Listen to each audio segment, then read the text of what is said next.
You've raised a total of around 187 million. What do first-time founders get wrong when it comes to raising capital? First of all, I try really hard not to celebrate raising money. I think now reflecting, I think a lot about if you could raise zero and build a big company, of course, that's better than raising $200 million and building a big company.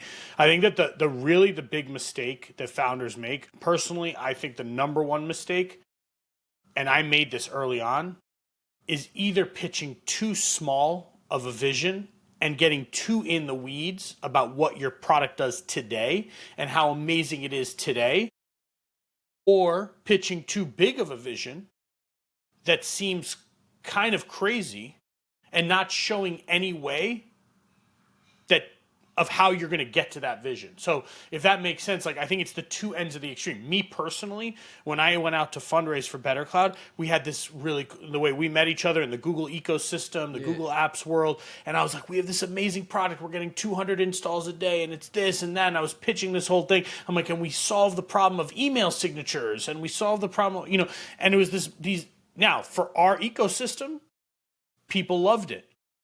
But was that a venture backable business?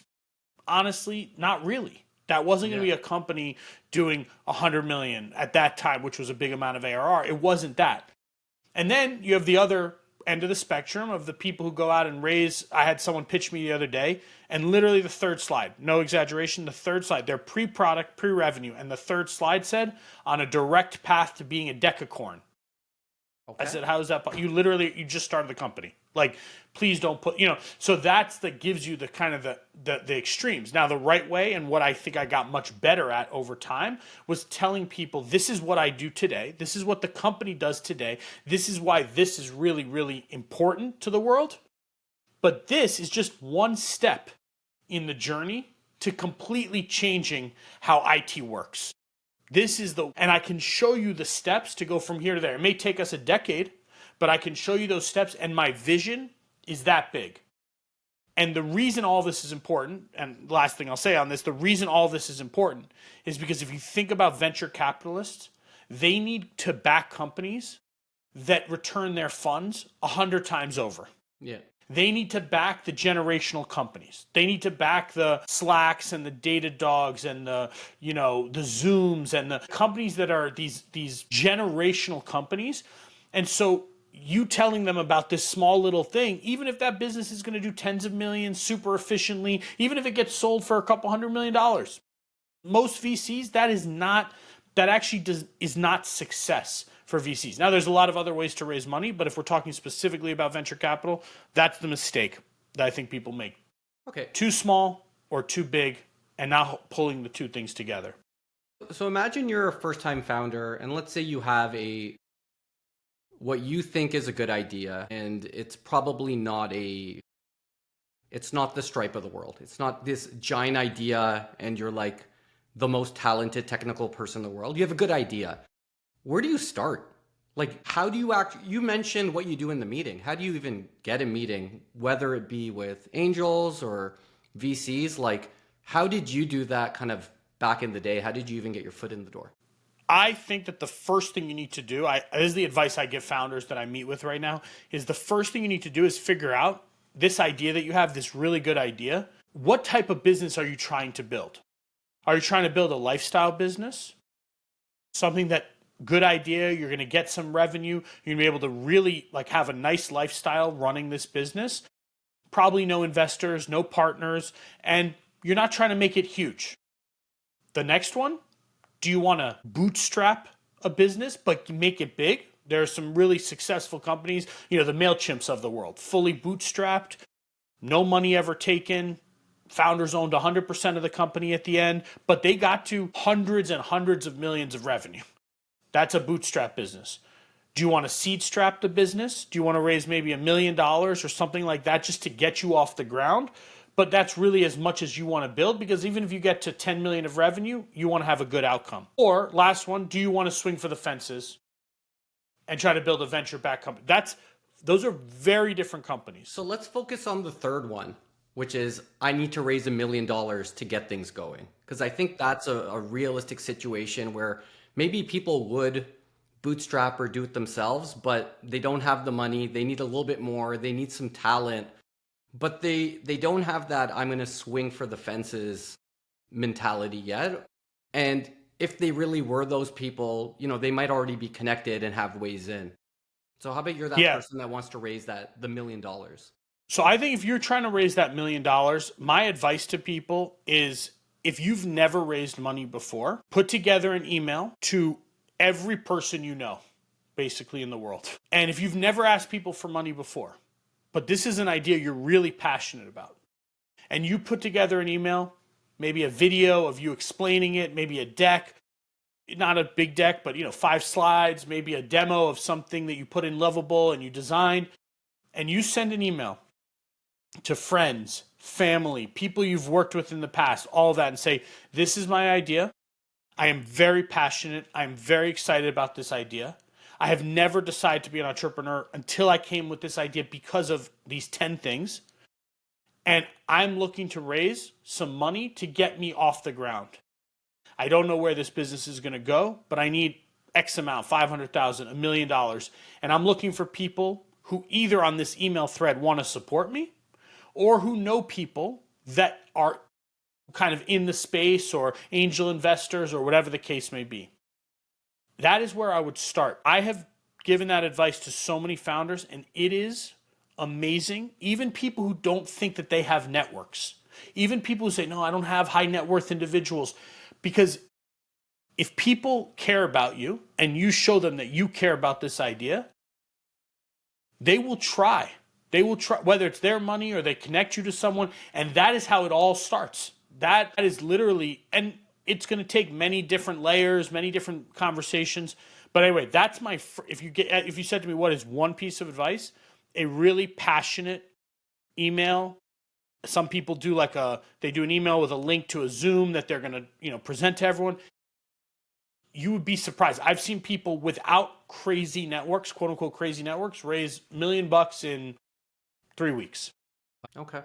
No, Because what happens is people forward it. People forward it. They're like, oh, you're doing, I was talking to this guy who's doing AI for divorce attorneys. Yeah. Basically to be their operating system. Well, when you send that to a bunch of people, they're like, oh, I got divorced. Let me send it to my lawyer. Seriously. And then all of a sudden that lawyer is like, you know what? This is really cool. I've never seen anyone doing AI in our space. Let me introduce you to my friend let me introduce you to the person who runs the Divorce Lawyer Association of America.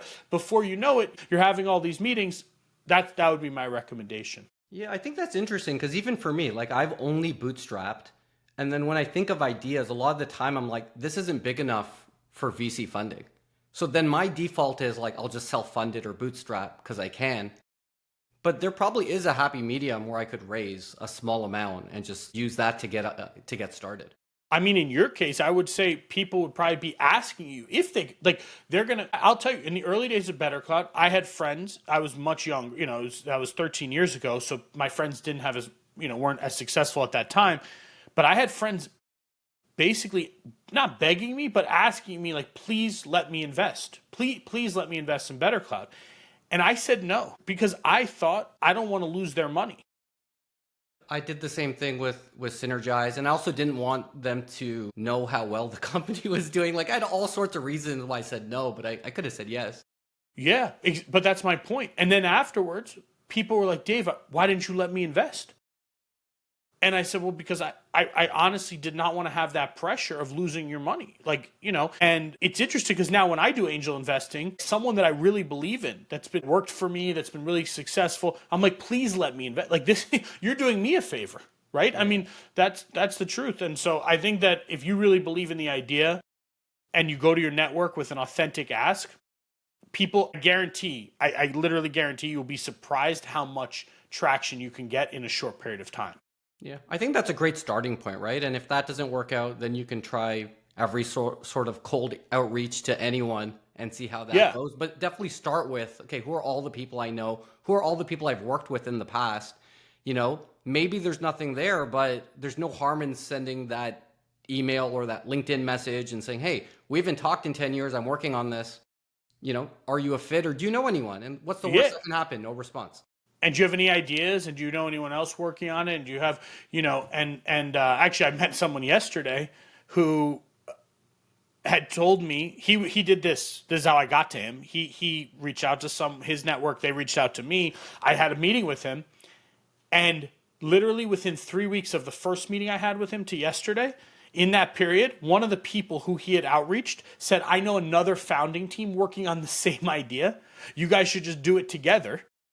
And so him and his co-founder and this guy and his co-founder got together, and they had already raised a couple $1 million, and now they were going after the same vision to get. I'm saying you just don't know what's going to happen. And this guy was 24 years old. He sent it to some people he worked with at whatever company, and they all forwarded it. And so that's how I would do it. And if you're not going to swing for the fences, don't try to go cold call venture capitalists, because to my point before, that's not their business model. Their business model is one company will return the fund many times over. And they need to see companies that want to be that, people who want to be the founders of those types of companies. Can you give me 100 or 1,000x? And I'm okay writing it off to 0, but you have to have a chance to get to that 100 or 1,000x, and I have to believe the story. Exactly. Cool. So we're kind of talking about back in the day, you're raising a couple of $1 million. I'm actually going to put a picture on the screen here and maybe explain what it is and kind of what your first thought is here. Wow. What is this, from the Wayback the Wayback Machine or something? It is, in some old blog posts. Oh my God. I love this. So Flash Panel on the right side, that was the name of our original product. And Better Cloud was the kind of umbrella. And my idea at the time, which did not yield good results at that time, was that Better Cloud would be this umbrella, and we'd have different applications for different purposes. So one was going to be a management application, one was a security application, one was a learning, one was a migration application. And so I thought we would almost have the dollar store, if you will, of apps that plugged into Google, and Flash Panel was one of them. Now, Flash Panel ultimately became the primary one of those, and we ended up merging everything under that and changing the name. But this was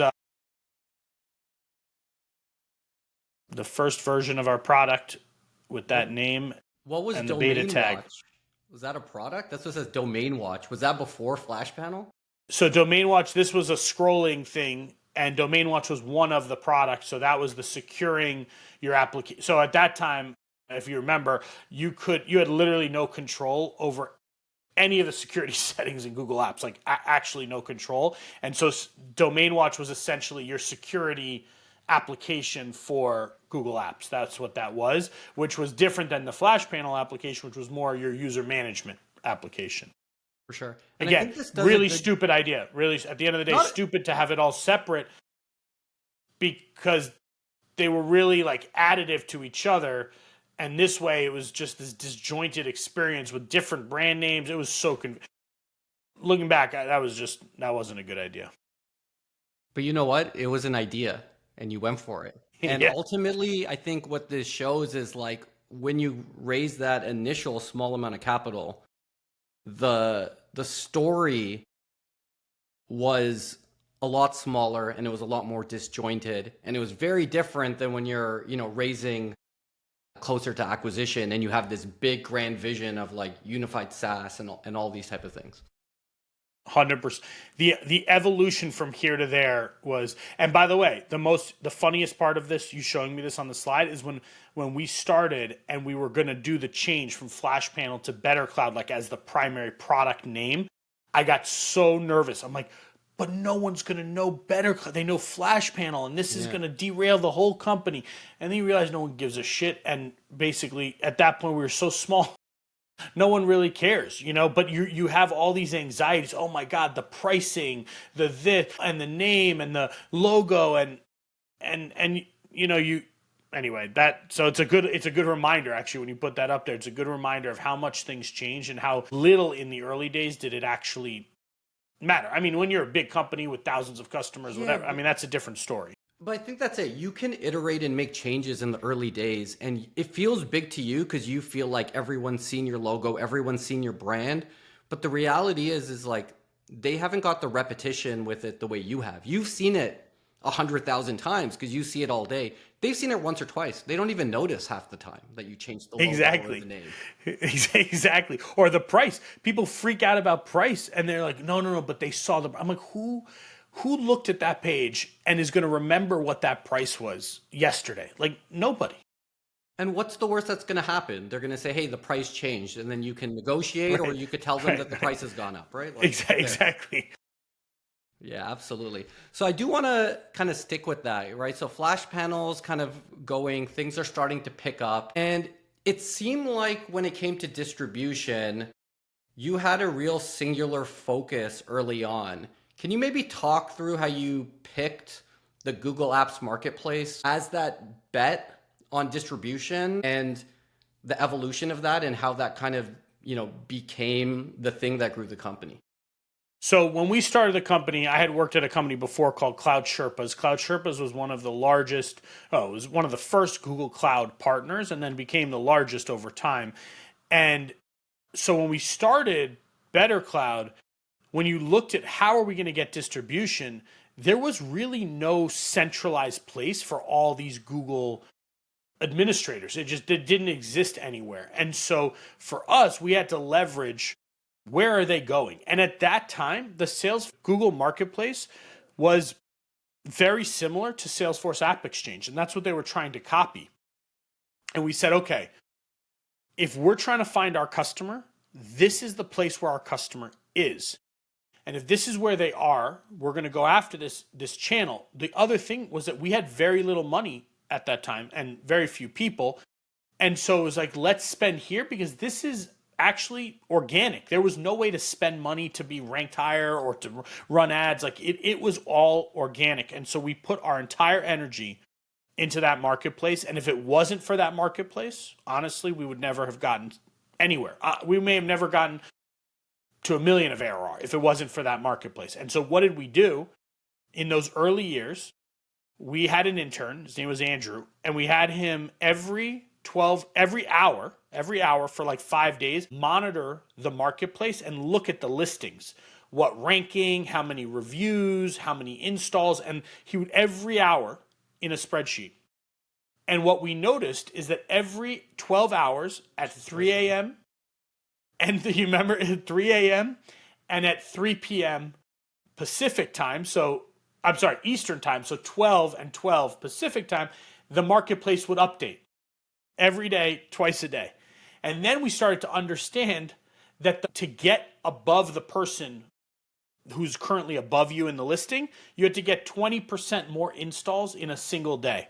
Interesting. In a single 12-hour window. Interesting. Okay. So we spent weeks preparing a whole marketing campaign so that on one day, in one 12-hour window, we would get all the installs humanly possible for that one day. Okay. So examples, we worked with other partners in the Google ecosystem and we said, can we do some co-marketing? And they said, when? And we said, this day. But we did that with 5 different partners on the same day.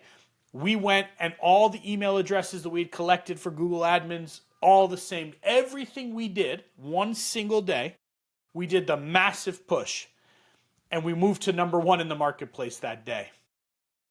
And when we moved to number 1, because of the algorithm, it was really hard for other people to surpass us because they would have to get. So we stayed there for, I can't remember exactly, it could have been months. It was definitely weeks. And we were getting at that point 150 to 200 installs a day from the marketplace, 150 companies a day, which is literally unbelievable today because they had to give us admin rights to their APIs for their entire Google environment. There was no settings in Google back then where you could control it. So you literally giving read write. That was 10 plus years ago. Today, no one would even a 20-person company wouldn't give you those rights without speaking to someone and doing a security review. So anyway, that was how that was the catalyzing moment for the company to get real distribution. I mean, thousands of people. It feels like it's important to almost find like where the arbitrage opportunity is. And it was, at that time, something like the Chrome Web Store and the Google Apps Marketplace for our industries was the place for that. We also did really well there because we deployed to really large school districts, and students were free. So we had like millions of users, and our name literally had training for Google Apps in it. So those two things, like we didn't actually spend time thinking about it the way you did, but we were at top of the I remember on the Chrome Google Web App, Store. yeah, the Chrome Store and the Yeah. marketplace for the same reasons, right? So I feel like the challenge now is that it feels like the main places for distribution are saturated, right? It feels like, okay, all the marketplaces already exist. People are trying to distribute on X and YouTube and TikTok and Instagram, and you're kind of late to the party. So do you think they're still worth it for founders to really dig deep and try to find if there's an arbitrage opportunity for distribution? I think the answer to that is yes, but I couldn't agree with you more that I think there are fewer of them. I think that, and there's also a dynamic when you and I were starting out. I remember you were really the only product in the market that did what you did. At that time, when you first started, I remember you were the only product. When we started, we were literally the only product. Now, if we were to start these companies again, there would be 42 copycats. As soon as we moved up the marketplace to number 5, somebody would be monitoring the marketplace and be like, okay, Lovable mixed with Cursor, mixed with this, copy, synergize, copy Better Cloud. And you have, yes, that is what would happen right now. And so to your point, would I want to find the arbitrage up? Yes, obviously, yes. I don't know that there are as many, or I think it's so saturated, it is harder to find those. I agree. And one thing I actually found interesting is like you have a podcast now, not another CEO podcast.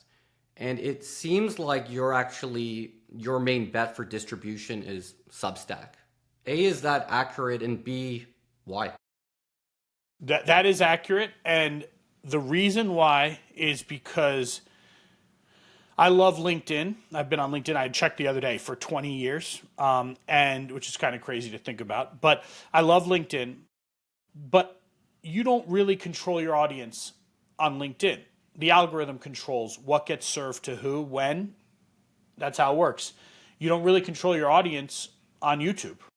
I mean, the algorithm decides what's going to put in front of who, when, where. You don't do it on Spotify. You don't control it on Apple.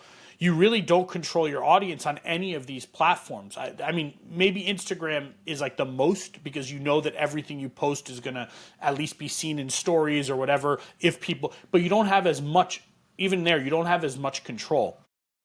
And so the reason that we chose Substack is because we felt with Substack, we could control what was being sent to that audience, what the format of that was, what the cadence of that was, and know, by the way, know who's opening what, who's clicking on what. If I go to LinkedIn, even if I spent $1,000 to promote a post on LinkedIn, I have literally, all I know, people with the CEO title are looking at it.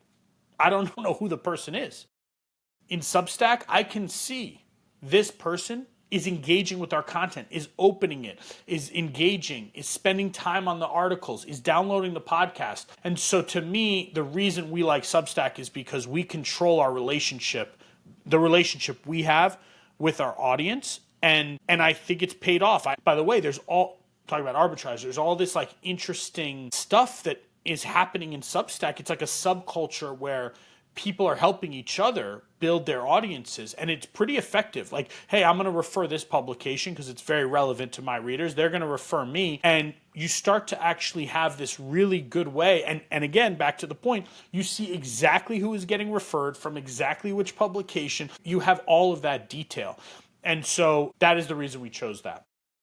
Yeah, I think that makes sense because all of these platforms, I've talked about this with other guests, they've gone from follower-based to interest-based.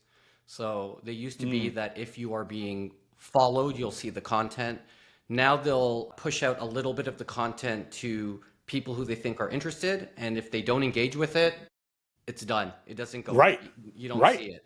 So the thing is, if you make something really interesting, it'll get watched. But you're also competing with Mr. Beast on those platforms. Right. You know what I mean? So that's the challenge there, right? You're not just competing with other podcasts in your niche. You're competing with all the content on YouTube, for example, or all the content on X. And that can be challenging. By So I the think way, some after we talked last time, you had given me some tips on the podcast, which was really, really helpful. And we actually went back, we talked to the team that we produce it with. But then I started doing more research on a bunch of the podcasts that are successful in and around this kind of space. And some of the VCs that have podcasts are spending 30,000 a month just to do clipping and trying to drive virality of course. of clips for 30,000 a month. So now to compete with that, even if my podcast is better, I mean whatever better it means, to compete to get the attention like you just said, your point of Mr. Beast or whatever, this is not Mr. Beast level investment, but 30,000 a month is like they have 100 clippers doing viral clips and posting under all these things and linking back, and it's like this game that it's hard to actually play that game, and I'm not even sure, is it even the audience I care about? Like you don't Yeah, you, I mean?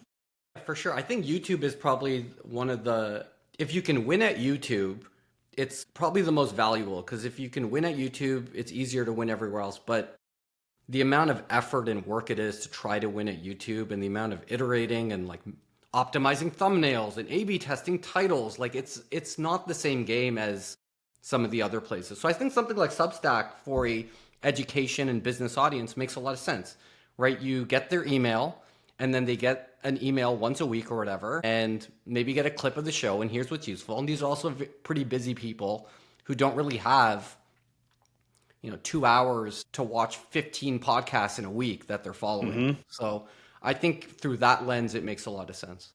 Yeah. Cool.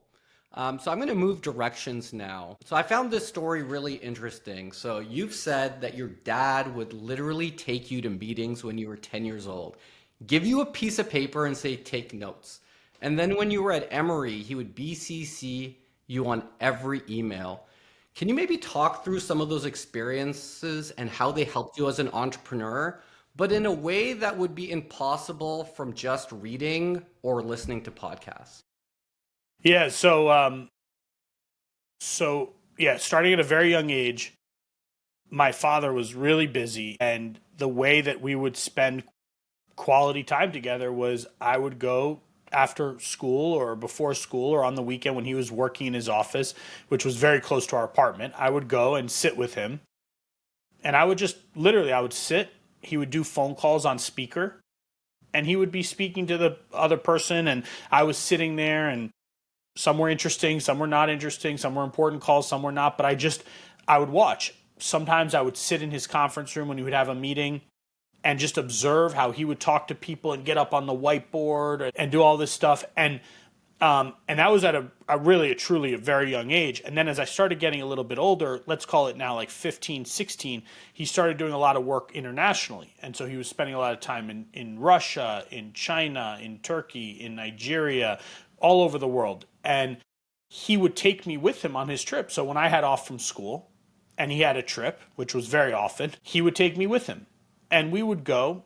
I did business dinners with him in Ukraine, like where everyone's drinking shots of vodka and like toasting each other to some deal that they did. And I'm like 15 years old sitting at this table, kind of observing all this. I went to China and literally went into, some crazy experiences with translators and this, and literally dinners of 50 people. And anyway, point is, like, I did all of this stuff for years. And then when I got to college, he started BCCing me on every email, and I would read every email that he would send. And, I never really responded, but usually when I would see him during the holidays or talk to him on the phone, I'd say, oh, I read that brief that you sent that client, and that was really interesting. And we would talk about the projects. And what I didn't appreciate at the time, but now I really appreciate, is that through osmosis, I was just seeing how work gets done. That's how I would summarize it, is like I just started to see how work gets done.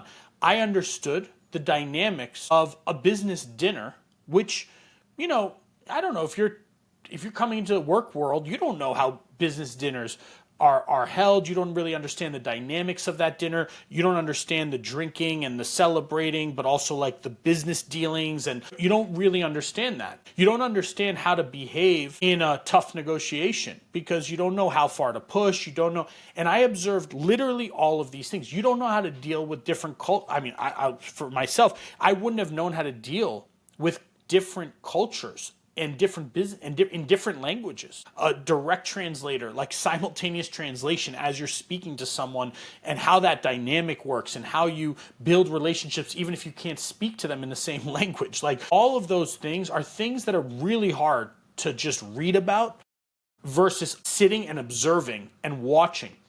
And now I do this with my kids. And so since they were born, literally since they were born, they've been coming to the office. They've been sitting in meetings with me. I take them to all the companies I advise. I bring them to their offices. We've been doing CEO dinners at our apartment. I have them sit next to the table, not at the table with everyone, but they sit there, they eat their meal, but they watch the dinner that's happening and they listen to the conversations. And always what my dad did, which I try to do with them, is ask them, what questions do you have? What things did you not understand? And that was a lot of times when I would take notes. And I see this now through my own kids' eyes. They sat in this like 2-hour meeting that I did with one of my companies. And afterwards they circled on the page the questions. And it was like churn, ASP, all the different, and like, what does that mean? And I said, what do you think it means?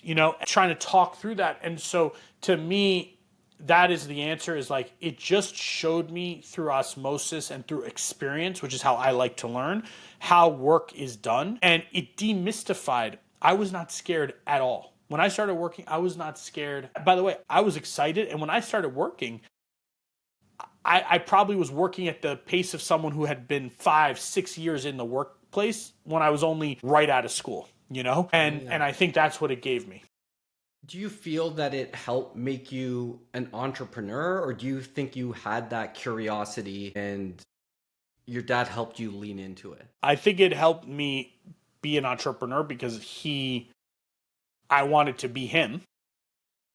And I think that through that, I kind of was always, I don't know if I was born that way or just because I saw that my whole life, where I said, this is what I want to do. I have some paper that I wrote, like an essay in like second grade, and it's entrepreneurship. Like that's like the essay that I wrote. And so I think that it's an element of that. And by the way, on my podcast, when I interview people and I ask them, CEOs, founders, where does this, like, what did your parents do? Where does this come? So many people, even if they subconsciously didn't know it at the time, when I really ask the question, they'll tell me a story of somebody in their life, their uncle, their parents, their grandparents, their whatever, neighbor, that they saw start a company or run a company, and that made them realize what's possible. And I think that's a huge part of this.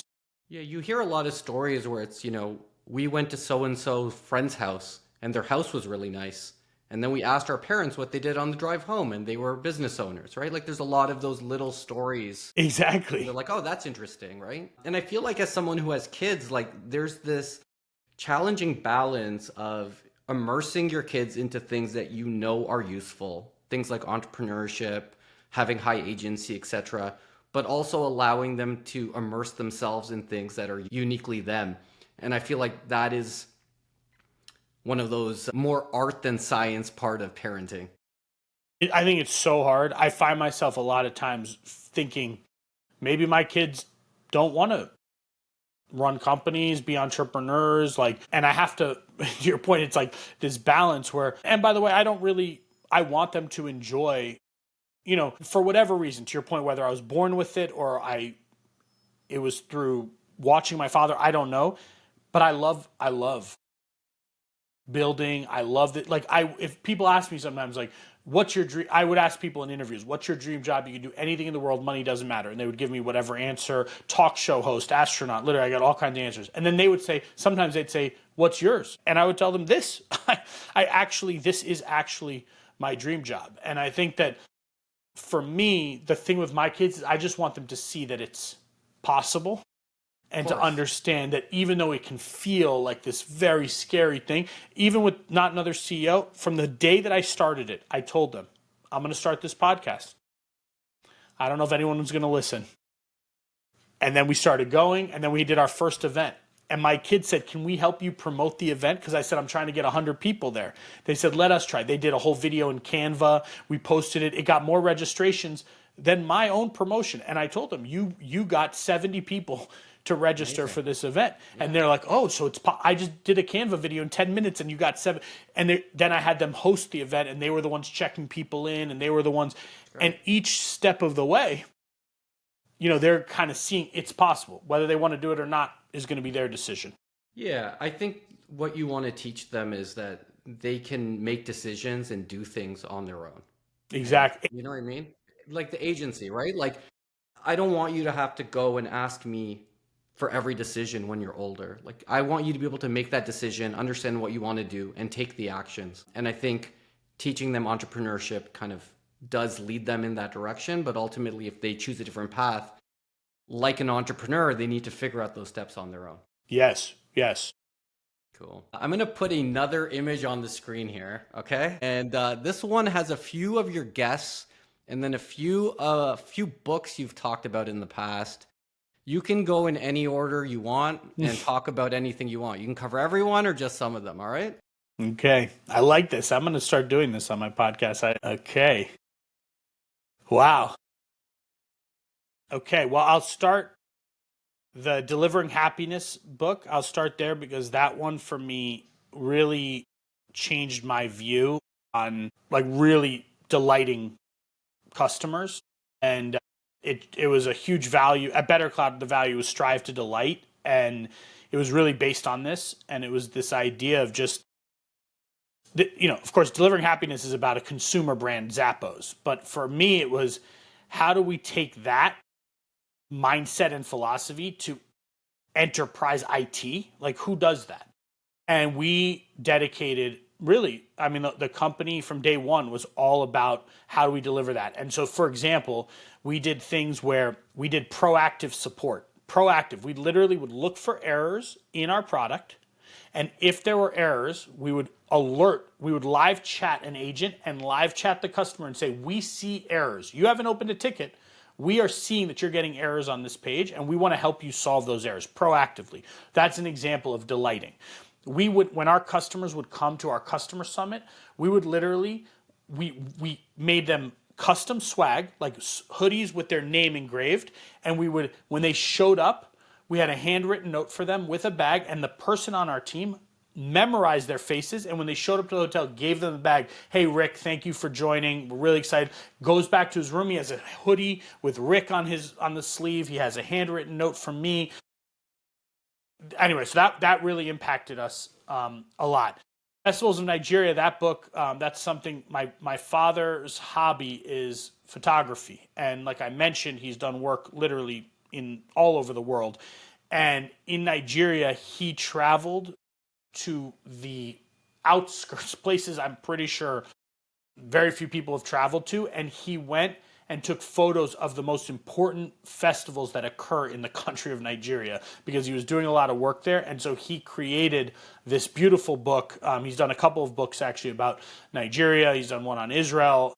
And so that's a really nice book that, it's for him, it's important, and it's really, it just tells his story and how he is, going around doing stuff like that and building relationships with these people in villages, literally villages in the outskirts, and he could build those relationships through his camera. I think in terms of guests here that are interesting, so Nick Mehta, who's in the top here, Nick was my first guest on Not Another CEO podcast, and he's someone who I really look up to. When we were going through the process of Vista buying Better Cloud, he was the person that I called for a lot of advice. And so he's really well known. He basically is the godfather of customer success. And so the fact that he accepted to be my first guest was a really, really, really big deal for me. Another big one is Mike Lazaro on the top left. Him and his wife, Cass, was our first live recording of the podcast, the one I mentioned with my kids. And so that was a big deal for us because I didn't know if people would show up, and they're a really big draw in New York, and they were launching their book that day, and they offered to do the book launch with me in person in the theater. And so that was really cool. Godard, who's in the top right, he's the founder and CEO of G2, which again, very well-known company, and has also been a real mentor, helped me through a really tough fundraise during COVID, and helped me just think through some of the ways that we were doing kind of thought leadership and the kind of category creation. So just a lot of really, I love this. This is cool. Awesome. And something I just thought of as you were kind of talking based on our conversation earlier, whereas we were talking about agency and, starting a podcast when you've had a successful tech company, that's a sign of agency because you're kind of starting from zero. Being an entrepreneur and making photography books, that's a sense of agency, right? It's I want to do this thing, I'm going to try it. And I don't care if it is viewed as low status or beneath me or whatever. I don't care. I'm just going to do it because it's my life and it's what feels like what I should be doing right now. And I don't think enough people do that. Yeah, I couldn't agree more.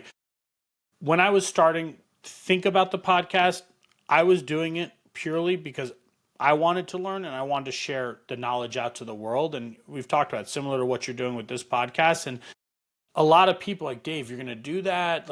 That's why I came up with the name. They said, we don't need another podcast. Like, we don't need another one of these things. And I said, well, back to the point of kind of entrepreneurial like mindset, I said, actually, I think a lot of the podcasts don't get into the real stuff the way we're getting into here, the way I get into on my show. I think too much of it is done by VCs. Not that I have a problem with VCs, but it's a lot of fluff. It's a lot of like up and to the right, and we got to trillions of revenue, and we sold the company and that's not the real story. Point is, that's the agency. I said, you know what, I'm going to do this, and it does feel weird to start from zero again. It does feel really weird. It was in a meeting with one of the companies I advise, and the CEO, we were talking about habits and this and being, accountable. And I said, I want you to hold me accountable. I'm going to do an episode every single week for a year. I said, I want to be accountable to somebody. Like I'm going to go and I'm going to do an episode every single week. And it was so hard in the beginning. And I see why people don't do weekly. It's really hard to keep pace with that. But I needed that. Like that thing is what drove me. And I took on like, as if I lose money. I mean, I spend money to make the podcast. I don't make any money, it became I became hyper focused, and it's kind of gave me this renewed energy because I wanted to do it and I wanted to prove that I could go from zero to something. Yeah, and I've heard you also mention just on your podcast, like one of the best pieces of advice for you is just to follow your gut and your intuition. And I find that is harder and harder to do because we live in a world where best practices and optimization and social proof from influencers is kind of put down your face, and you kind of feel like you have to do things that way because that's the YC way of doing things, or that's the the person that has a PhD in it. And it's actually harder to just work and to follow your gut and try things.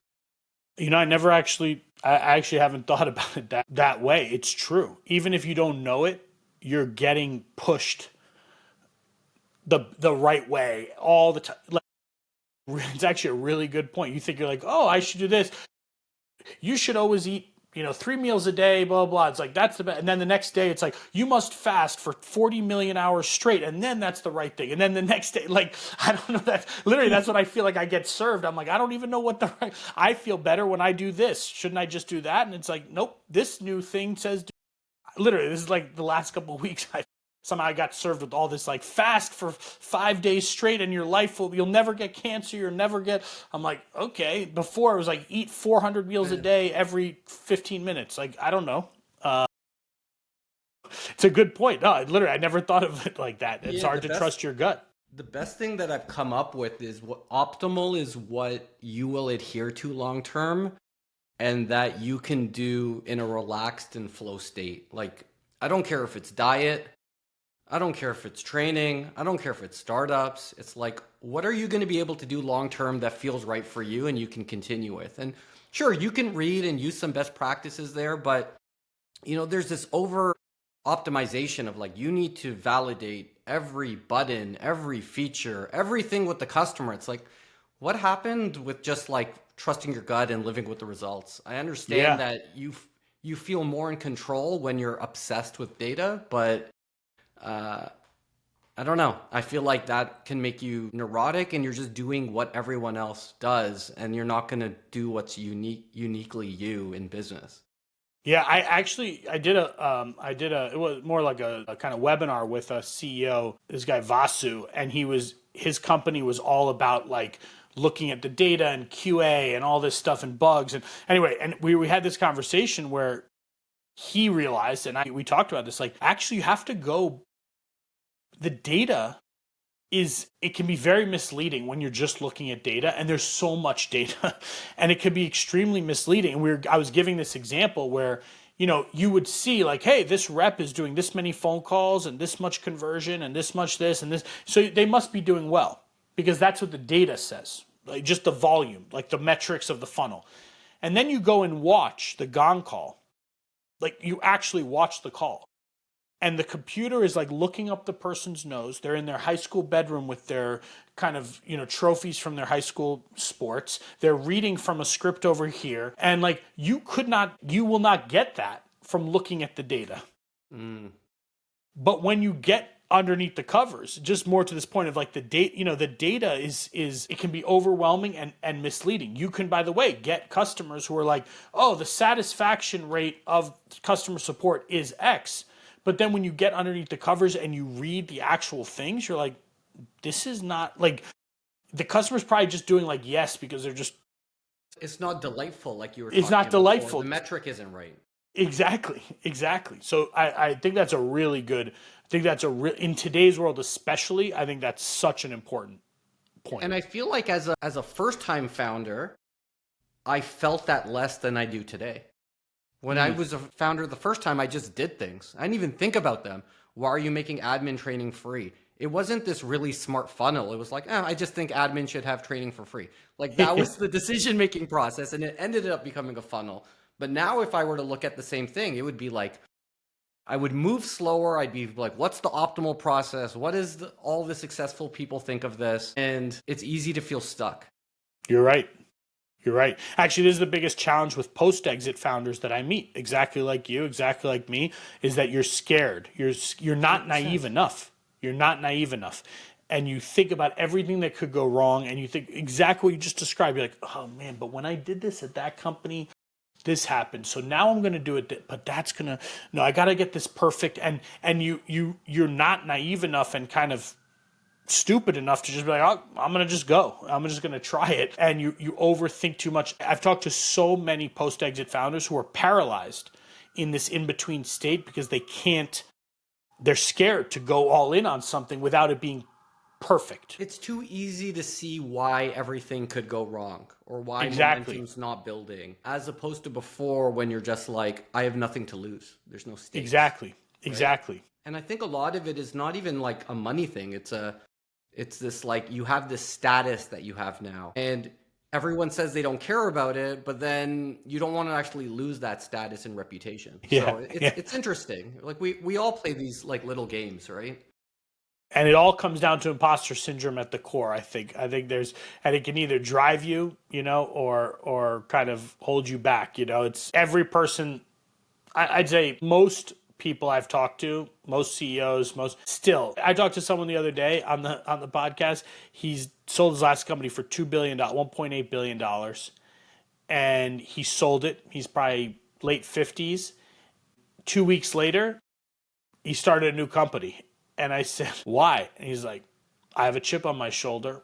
I was bullied in school, and I'm still trying to prove those kids wrong. And like and then other people, to your point, they have the success, and then the imposter syndrome holds them back because they're like, well, now I kind of showed the world I can do this. Now if I do it again, what if I fail? Because I'm probably going to fail. And now if I fail, then everyone's going to know I'm a fraud. And then this is like... Yeah. No, it's interesting. Again, it's first world problems. Yeah. I'm going to end today with two quick questions. First one is, what is a hot take or contrarian thing that you believe about being a CEO? That is an interesting hot take or contrarian view about being a CEO. I think that this is maybe not a hot take, but I think a lot of CEOs are not like this, is that I think you need to be the exact same person in every part of your life, at home, at work, and everywhere. And I see a lot of CEOs, especially first-time founder CEOs, who feel that they need to be the leader and represent them. They have to kind of be a different person at work. And I think that backfires almost every single time. People want to know that you're just like them. And truthfully, what is different about just the title? There's no other difference. And so when you show up, you're like, I'm the boss and everyone's going to do the things for me. And I see a lot of CEOs doing this. And then you get them outside of work and they're a completely different persona. Super cool with their friends. Yeah, no, exactly. And my view is, by the way, it's easier for you as the CEO. It's easier for the people who work for you. I think by the way, I now reflect, that was a big part of me bringing my family into the office, and probably for my dad the same, which is, this is my family. Yeah, this is me. You're going to see me in this way. People, I got made fun of at Better Cloud because I wore the same Better Cloud hoodie every single day, pretty much every day. I remember your hoodie. Yeah, you remember. And I had many of them, but I wore the exact same hoodie every day. And I was like, but this is just literally, this is who I am. I'm comfortable in this. This is who I am. This is how, you know what I mean? And there was and so I think that that's something that especially younger first-time founder CEOs feel the need to project some kind of way of being. And in reality, it's better just to be yourself because yeah. Yeah, so I feel like this is really interesting because it actually ties to social media too, because you are yourself. But how you portray yourself is slightly different in these different areas. Right? Yeah, so you that's might true. be slightly different on a LinkedIn than a YouTube.